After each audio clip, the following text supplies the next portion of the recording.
Ayan na nga mga ka-abengers, pagkatapos naming bumaba ng bus, 'di ba? Ito na yung pinaka-terminal at ito yung bumungad sa amin, 'di ba? Ito na yung ng dulo sa Niagara Falls. Kaya naman po syempre, stop muna kami, 'di ba? Check muna and then pinakiramdaman. Wow, nakiramdam talaga, 'di ba? Na talaga naman pong maano ka dahil sa napakalakas ng alon, 'di ba? And then pakiramdam ko nga yung parang dinuduyan ka rin kasi syempre yung ng mata mo, 'di ba? Nakikita mo yung napakalakas ng alon. And then syempre yung tunog niya na talaga namang it suit to your mind. Wow, talaga naman, 'di ba mga ka-abengers ko, na talagang pakaganda-ganda talaga nitong Niagara Falls. Kaya nga isa ito sa mga attraction, 'di ba?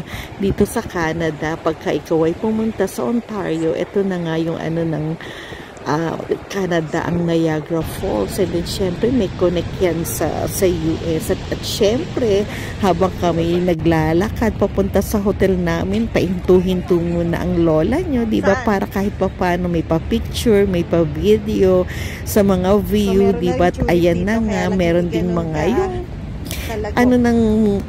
anong ba tawag dito? Diyos ko po, nakalimutan ko na yung bulaklak na yan. Tulip! Hindi ganun kadami. At eto na ang lola niya, di ba? Stop na naman kami rito. Siyempre, nandiyan na yung pagpapavideo, pagsasayaw. Talaga naman po kumakarir ang lola niya sa pagsasayaw, di ba? And then, siyempre, pagkatapos na naman ng mga picturean at videohan, di ba? Eto na kami. Bit-bit namin ang aming maleta. And then syempre akala ko pa nga umaambon dyan dahil syempre yung nababasa-basa kami nanggagaling talaga sa falls, diba? Yung parang ambon na yan, diba? And then syempre ayan si Rufa, talaga naman pong mega lakad kami kasama ang maleta, diba mga ka-abengers, na yung akala mo lang diba? Wow, artistahin ang dating, diba? Talagang habang naglalakad kailangan bang kunan ng video, diba? And then syempre hindi papahuli ang lola nyo, diba? Kailangan may moment din siya na naglalakad na bit-bit. Then syempre ang maleta, ayan, ay hindi pa pala yung mga kabengers. At ito na yung moment ng lola nyo, diba? Na kailangan talaga may pa-video pa, diba? Nakala mo naman artistahin ang dating, diba mga kabengers ko? Ayan. And then syempre napaka kumbaga ini-enjoy lang namin ng view. Kumbaga ito nga yung purpose namin, diba?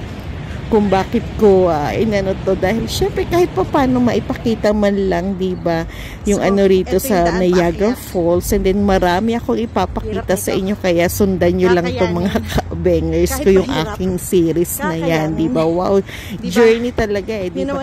At ito na nga yung daan na papunta dun sa hotel namin. Napakahirap dyan, pagod na pagod kami dahil nga syempre paakyat, grabe, diba?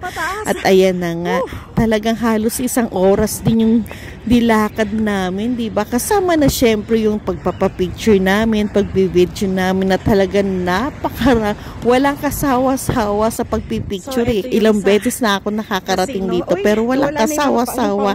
At ito, hindi nila pinagana yung fountain, diba? At ayan na nga, malapit na kami sa hotel namin. At yun ngayon sa casino na nakakonect, diba?